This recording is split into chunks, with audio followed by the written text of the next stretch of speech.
The crimson reason your oceans hide oxygen from you shorts. 887 words. Right now, the reason your blood is red is quietly stealing oxygen from something far bigger than you. Iron.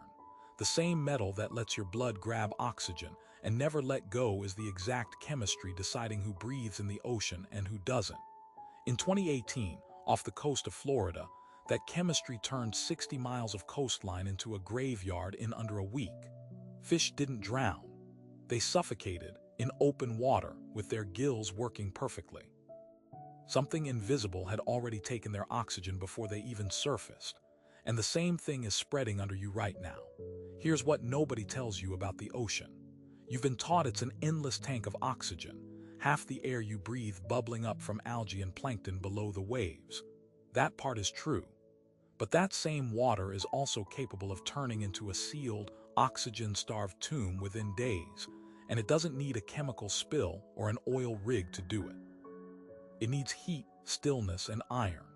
Iron is the trigger chemical for the exact same reaction happening inside your bloodstream right now, binding tightly to oxygen, hoarding it, refusing to let it circulate back out.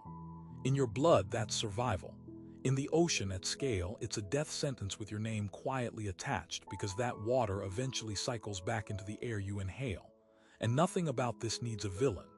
No spill, no factory, no single culprit to blame. Just chemistry, waiting for the right conditions. Marine biologists call it a red tide, but the name undersells what's actually happening. A microscopic algae called Karenia brevis multiplies by the trillions in warm coastal water, turning it the color of rust or old blood. As it dies, it doesn't just sink. It feeds bacteria that consume oxygen the way fire consumes air, stripping the water bare.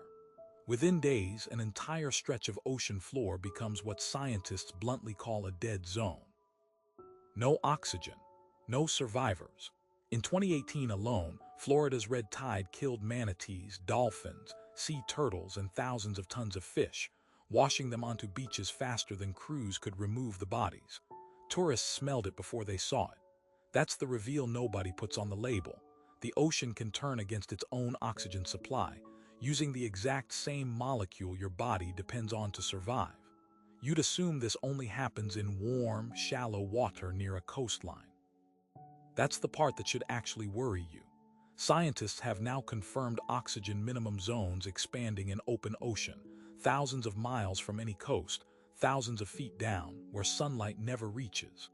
These zones have existed for millions of years, but they are growing measurably every single decade since we started tracking them. And here's the pattern nobody talks about. This isn't new. It's happened before at a scale that erased almost all life on Earth.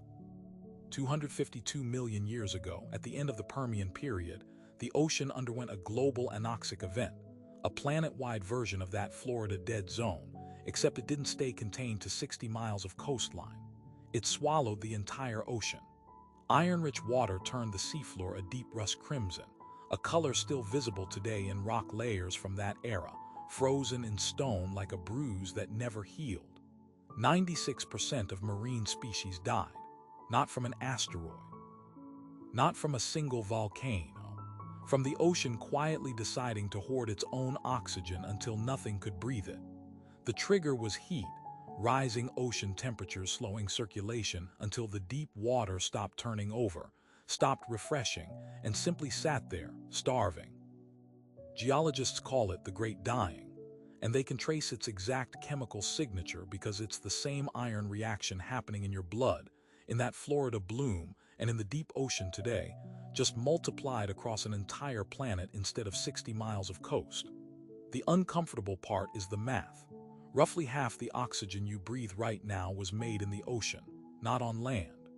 Phytoplankton, not trees, is doing the heavy lifting every time you inhale.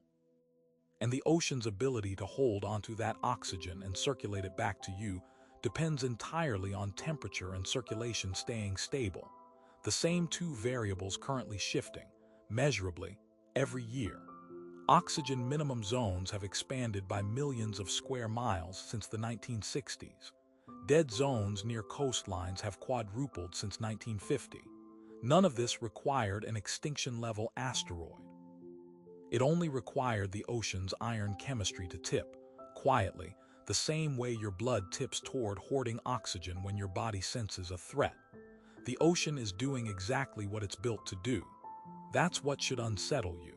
It isn't malfunctioning.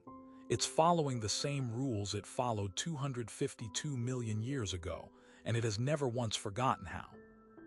So here's the question nobody at the beach is asking while they watch a rust-colored tide roll in and call it beautiful. If the ocean has already shown you, in rock and in real time off Florida's coast, exactly how it hoards oxygen until nothing survives, what happens the day it decides to do that everywhere at once? And how would you even know before it was already too late to notice?